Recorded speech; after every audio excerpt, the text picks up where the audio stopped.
Hello and welcome to the integration session, where we explore the science, stories, and future of psychedelics. Today I'm super excited to welcome Dr. Carolina Hernandorena, a trailblazing psychiatrist completing her PhD at Queen's University.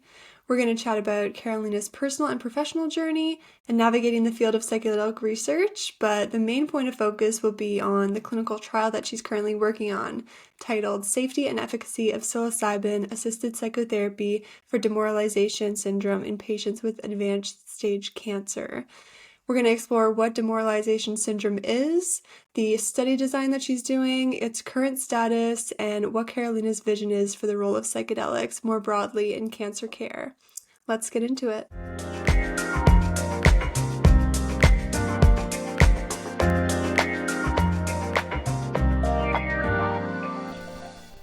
Hello, Carolina. It's so great to have you here. Thanks so much for joining. Thank you for having me. Yeah, I'd love to start at the beginning if that's okay with you. So, you did your training in Argentina, is that correct? Yes. Yes. Okay, nice. So, what did that sort of look like, and how did that lead to your path to Queen's University in Canada? Yeah. Well, I was born and raised in Argentina. I'm Argentinian. So I started medical school there when I was around 17, because usually in Argentina you go straight from high school to med school. And after finishing medical school, I decided to go into psychiatry. So I also completed my residency in the Hospital Braulio Moyano, which is a neuropsychiatric hospital in Buenos Aires. And it was actually during my residency that I had a 3 month elective rotation. And I asked if I could come here to Providence Care here in Kingston to work with Gustavo Vasquez, who is my supervisor and a psychiatrist. Um, and during that rotation is that I started talking to him about my plans of being a clinician scientist, of also doing research as well as clinical work. And he suggested the possibility of me doing a PhD here at Queen's. And that's how I ended up applying into the program and getting in. It's exciting, yeah. So interesting that you went right from, I know that in some countries it's standard to go right from high school to med school. So was it a 6-year medicine program, or what did that look like? So it depends on the university. In Argentina, you have the shorter programs are 6 years, but other ones can be 7, 8, or even longer than that. Hmm. And also, it depends on if you're working during your studies, it might take a bit longer because you Hmm. have to take less classes. My program lasted 7 years. And after that, I didn't go straight into residency. I was doing some other exams to get a license in the US. And I ended up getting tired of the process and deciding to actually just go into residency. Hmm. So, Hmm. Interesting. Yeah, it's been a long road. I feel like we're all like in school forever. yes. Yeah. So where along the way did you develop an interest in psychedelics? Well, I would say that during med school, you wouldn't hear much about psychedelics other than in toxicology class. So Hmm. we would hear about them as a drug of abuse or a recreational drug. And once I started residency, is when I started hearing more about psychedelics as maybe being therapeutic. So I started residency in 2019, and around that time I started looking into psychedelics for depression and other psychiatric diagnoses. And I remember that during my first year of residency, I prepared a lecture for my residency classmates about psychedelics and their use in psychiatry, but there wasn't a lot to be known at that point, especially clinical trial wise. Hmm. So I would say that my interest started right when I started residency, and slowly it progressed, especially as you get more acquainted with um, the psychiatric treatments and you see that there's some gaps in what they can actually address. Hmm. So the idea of mainly having more options for patients Yeah. was a key factor. Yeah, and that was early, like 2019 was early on, I feel like in the days of the latest sort of wave in psychedelic research interest. So, how was that received by your classmates when you gave that presentation on psychedelics? Was it like a lot of skepticism, or how did that go? Honestly, it was pretty well received, especially because I think that psychedelics sparked this curiosity of like, ooh, people actually do this on the weekends, and now we're gonna say that we're gonna use it as treatment. So I think most of them were curious about it. Um, and also, what we were also discussing at the time is whether we use it or not, as health professionals, we will still have patients that come to us with depression, with anxiety, and that they decide to do psychedelics on their own. Hmm. So for us to at least be aware of which patients we should really advise not to, uh, any type of harm reduction we can do with people maybe with schizophrenia or other psychotic disorders, to really try to address the idea that this is probably not the medication for you or not the substance that you should use. Um, because that's another layer with psychedelics. There's the treatment aspect, but also the recreational use or even abuse. And so for us, it was a bit of okay, there's perspective for treatment, but there's also a reality of use within our patients already. And yeah, do you think that your perspective on psychedelics has evolved significantly as a doctor? Were you someone that was always, I guess, skeptical, or were you always like positive about it, or how did that sort of change as you looked into it more and more? I would say that I started with an optimistic curiosity Mm-hmm. about using psychedelic as a treatment. As years go by, I am still optimistic, but I also think that there has been such a revolution and this idea that now everything will be cured with psychedelics, Mm-hmm. that I'm like, okay, I think we need to reassess the situation and actually go back to the evidence, see what actually works and in Mm-hmm. which cases it works and how to make it work in the safest way possible.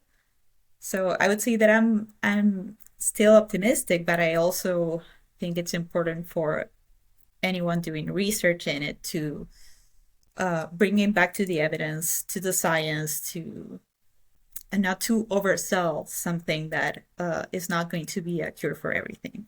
Mm-hmm. Yeah, I think that's a healthy place to be with it all. And yeah, I want to talk about this trial that you're working on now. So, this is a study of psilocybin for demoralization syndrome and cancer. So, I'd love to know what the rationale was behind that. And also, first, actually, if you could just explain for our listeners what is demoralization and how might that differ from other things that are being used or studied with psychedelics. Demoralization is currently can be considered a syndrome. So that is, there's going to be a bunch of symptoms that appear together, and it is usually related to the inability to cope with a stressful situation. In the case of my study, cancer. And that inability to cope leads to the person feeling demoralized, to experience a sense of hopelessness, helplessness, to question if there's any meaning in going through this process, to have a very pessimistic outlook, and they tend also to go towards social isolation. Um, so that's the main idea behind demoralization. A lot of people with demoralization will tell you that they feel stuck because they have this problem that they cannot healthily cope with. And the idea of demoralization for this trial, at least, was brought by the oncologist April Sowoda, who was the one that approached Dr. Vasquez to start the trial for patients. And she was telling us, one thing that I see is demoralization, and I don't really know what to do with it. And in contrast, most other trials with psychedelics in cancer patients have been used more for depression and anxiety, which are related to demoralization but are still different. If I'm gonna go more into that, I would say that depression is at its core a problem with low mood, as well as the inability to experience pleasure or joy out of activities that you used to love, or lose interest in things that you used to love. And that goes along with alterations in sleep, in appetite, also in concentration. And anxiety, on the other hand, could be very briefly summarized as excessive worrying. And so I would say that demoralization, depression, and anxiety are definitely interrelated, but they can still be distinguished.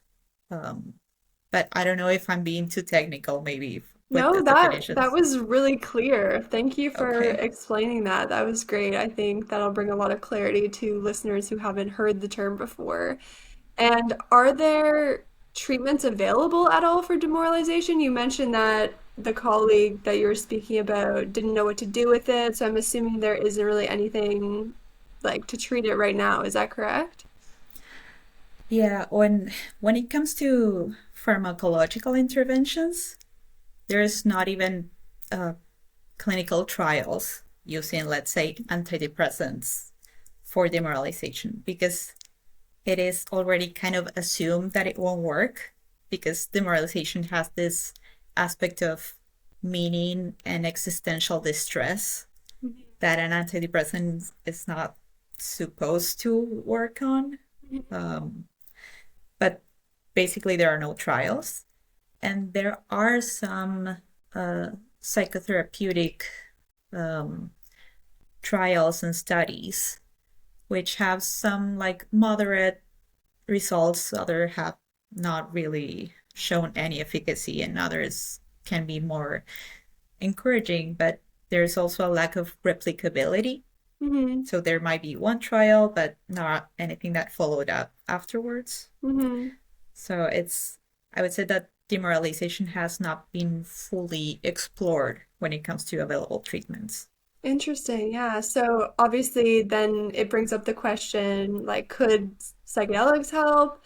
And why did you decide to go with psilocybin? What was the specific rationale for why psilocybin therapy could help? Well, when it came to psychedelics in general, I think that psilocybin is the one that has more evidence, and especially previous trials with cancer populations have already done mostly psilocybin. So I Hmm. think the idea was like, okay, we already have certain safety profile or previous evidence to try to use it in this population. But in this case, instead of reviewing depression or anxiety, let's see with demoralization. So I would guess that it's mostly around that why we chose psilocybin. Yeah, that makes sense. So now to get into the trial, some of the more, I guess, nitty-gritty aspects. So could you describe how the trial is designed? What does your participation or participant population look like? And like what kind of doses are they getting? What is the psychotherapy like? If you could sort of paint that picture for our listeners, that'd be great. Yeah. So the trial that we're going to start recruiting soon is an open label, single arm clinical trial, a pilot study. That means that everyone that is eligible to be a participant in the study will be getting the psilocybin. So there's no placebo. Mhm. And the idea is that we will consider people that are diagnosed with advanced stage cancer, so that is stage 3 or 4, that also have demoralization. And we're going to be considering any type of cancer. So it could be something like a lymphoma or a solid tumor. The only exception is going to be people that have a primary brain tumor, mainly due to safety concerns. Mhm. And the idea is that we're going to be doing the classic structure of any psychedelic trial with a macrodose of psilocybin, which is preparation, in this case, 4 preparation sessions, 1 dosing session, and 2 integration sessions. We will have the possibility for the participants that have a partial response to have a second dosing session and 2 other integration sessions. And when it comes to the therapy that we will be using is managing cancer and living meaningfully, which we're going to be using as a framework to run the preparation portion and the integration portion of the therapy, which is actually this therapy, which can also be abbreviated as CALM, was developed in Toronto for people with advanced cancer. So it's very targeted towards our population. Interesting, yeah. And what exactly will you be measuring? So obviously, safety is probably one, but what other outcome measures? Like, is there a standard measure for demoralization? Yeah.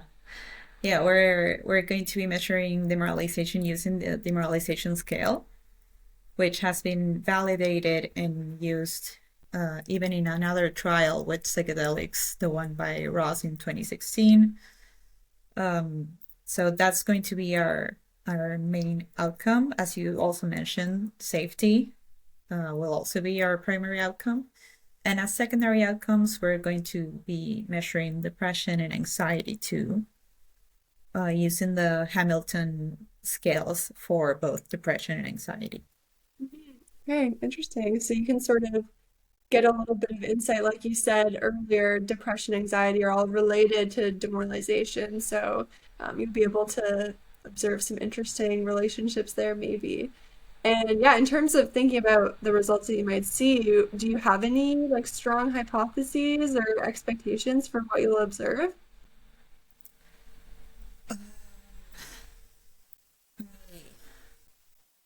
I mean, that's the thing. One thing is what I hope to Yeah. find. Of course, I would really hope that we can actually see a change in demoralization, especially because it's, uh, as we already talked, it's something that is not really addressed or is not properly managed in many cases. So I'm hopeful that we can see an improvement there. I also forgot that we're going to be measuring suicidality with the Columbia Suicide Rating Scale.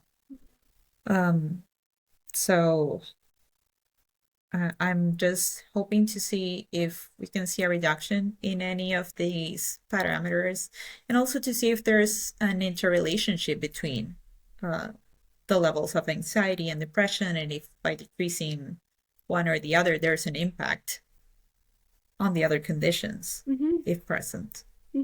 Yeah, that'll be super interesting. So, what is sort of the current status of the trial and where are you at in the process? Are you enrolling people already? Are you still sort of designing and starting things up? What's going on? So right now we're finishing the manual of the intervention that we're going to be using. I think the idea will be to maybe in a few weeks, hopefully by March, start officially recruiting patients. Hmm.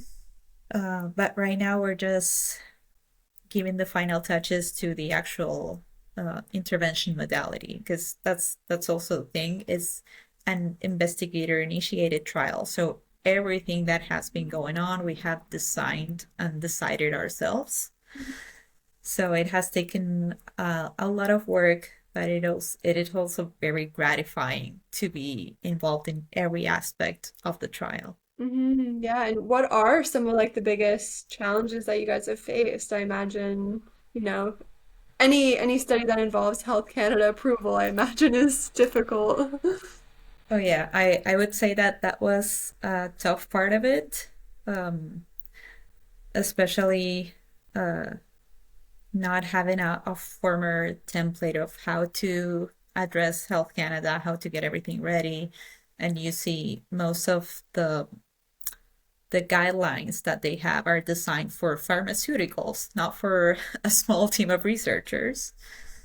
Um, but at the same time, that I contacted Health Canada with questions or anything like that, they were very quick to answer. Um, Overall, very helpful. So it was lengthy, but a, an okay process, I would say. Yeah. Um, Another thing I'd love to know more about is the process of putting together the manual. Were there any sort of unforeseen challenges there? Because you're taking a an established therapy component and pairing it with psilocybin. Do you feel like there were other helpful resources already out there, or did you feel like you were starting from scratch? How did that go? I would say that uh, a bit of both. Mm-hmm. Um, some of the resources that I was able to find were maybe very old ones from the 80s, from the 50s, which were more designed towards the supportive psychotherapy model of psychedelics. So, more about the safety and how to properly prepare the patient for a psychedelic experience. And in that sense, for the preparation portion and how to be as safe as possible, they were quite useful. As for integrating the calm therapy, I think that it was, for me, it seemed like a very organic process, mostly because as part of the standard supported psychotherapy in psychedelics, you would get that during the preparation, people usually try to build rapport with the participant to try to see why they're willing to do psychedelic assisted psychotherapy, get an idea of what's their struggle, what's the pressing matter for them. And basically, I would say that calm gives us a framework in which we can understand the more prevalent issues in people with cancer, such as the way that they relate to each other, the way that meaning changes for them once they have been diagnosed. So in a way, I think that it integrated quite well into the model. And I think it gives us also a way to, I think I already said it, give us a framework of how to organize the patient's experience. Hmm. Yeah. So how many sessions? So the calm will be done during the integration sessions? It's going to be part of the preparation as well as the integration. All So, of them. Okay. yeah, I would Yeah. say that during preparation, we're going to have a session that is mostly standard psychedelic preparation, going through all the safety procedures, then two sessions including this calm framework to basically try to establish what are the current issues for this person within the experience of cancer. Uh, the final session before the dosing is going to be more geared to our preparation per se, once again, so more safety about the procedure. And then in integration, we're going to be discussing these issues that we were able to organize within the CALM framework, uh, considering what they had during the dosing session. So I would say that CALM is going to be during prep as well as integration. Interesting. And do you think there will be, or what sort of themes do you think might come up for people during the dosing session that will be like additive or really useful during the calm integration? If you have any like thoughts on that, I'd be interested to know.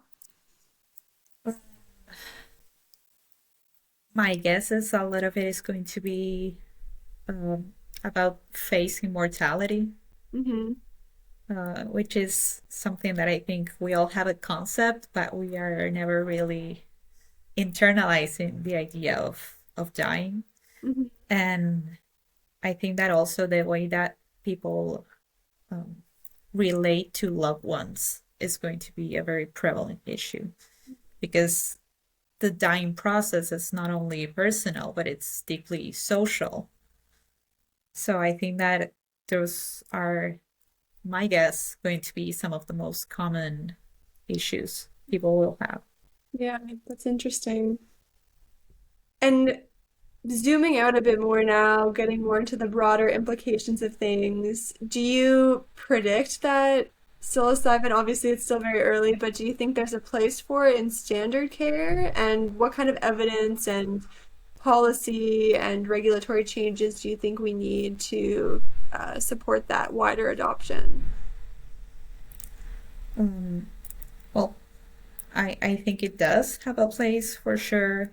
When it comes to specifically people with cancer, there's already legal ways to access compassionate uh, access to psilocybin here in Canada, at least. So for people that have cancer and depression, there is a legal pathway to access psilocybin. So that already is in place. So I think that this population in particular will maybe have an easier access in the next few years to psychedelics as a therapeutic option.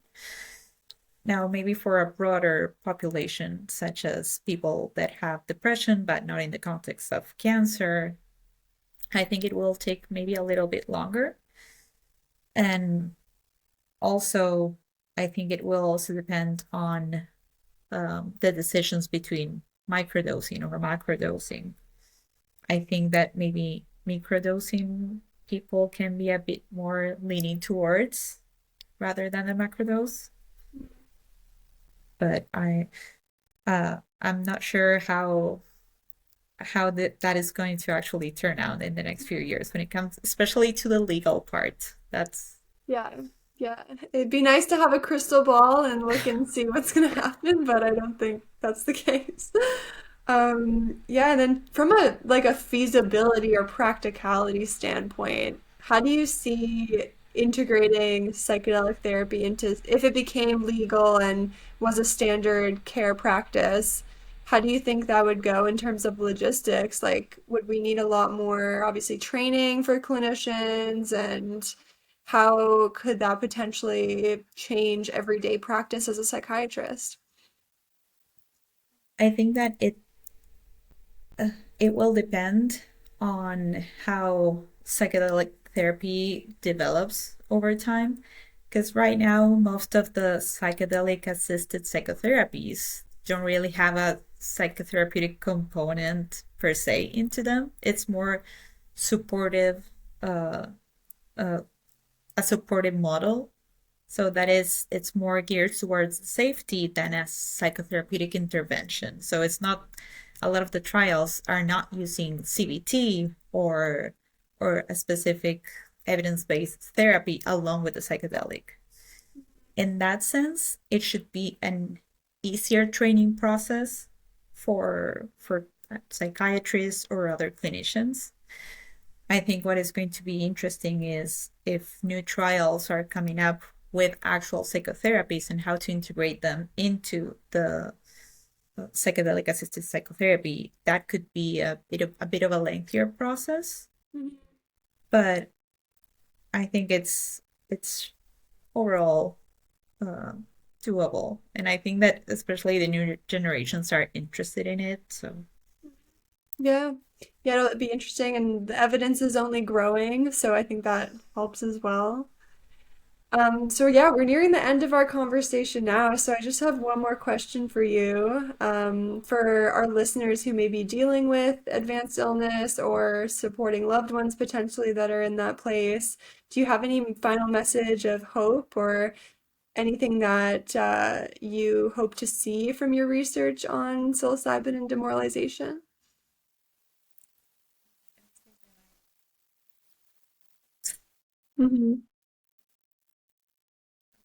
for them to be aware that there's always research going on. There's always new ideas, new treatments, and also there's a lot of other current resources of support.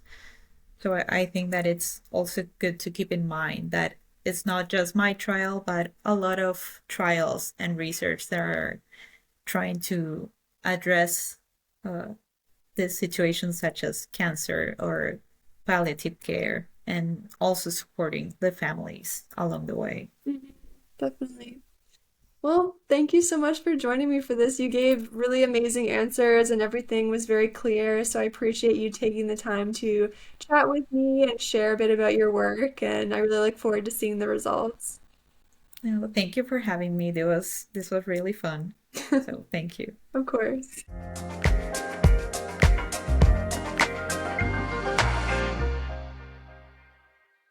Thank you so much for tuning into this conversation with Dr. Carolina Hernandorena. I'd like to thank the Center for Psychedelics, Health and Research at Queen's University and the support of our sponsors at the Ontario Brain Institute, the Canadian Biomarker Integration Network in Depression, and Providence Care Hospital. Until next time, be well and integrate wisely.